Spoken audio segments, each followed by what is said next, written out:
Say mo Janine, Jericho, nagpa-pogi points kay Pilita. Pamilya ng actress, boto sa aktor.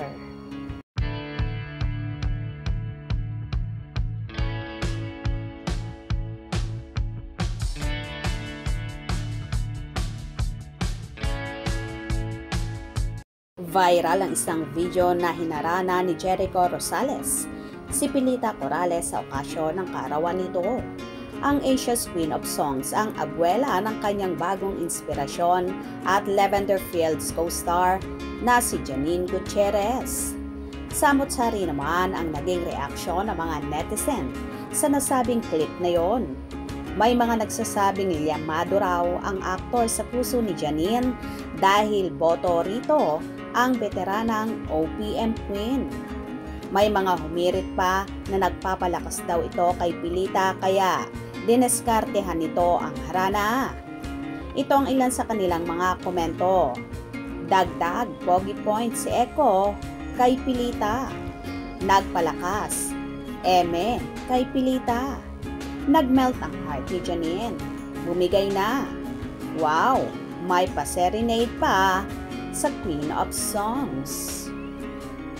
Kitang-kita naman sa birthday celebrant na si Miss Pilita na sobrang saya sa pagharana na yon ni Eko at kahit si Janine ay kilig na kilig din sa aktor na tila nagpapogi points nga si Eko hindi lang kay Pilita kundi pati na rin sa pamilya ni Janine.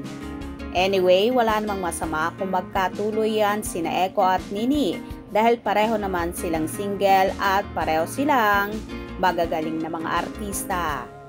Samantala, inaabangan naman ng kanilang mga followers ang pag-amin ni Eko at Nini in the future.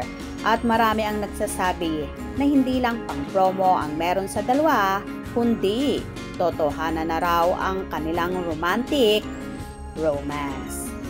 Well, kitang-kita naman kung gaano umaapaw ang kaligayahan ng celebrant ng si Miss Pilita at ganun din ang apo niyang si Janine Gutierrez na tila ba kilig na kilig kay Jericho na kamakailan ay inamin din niya na bukod sa magaling na aktor si Jericho ay naging crush niya rin ito.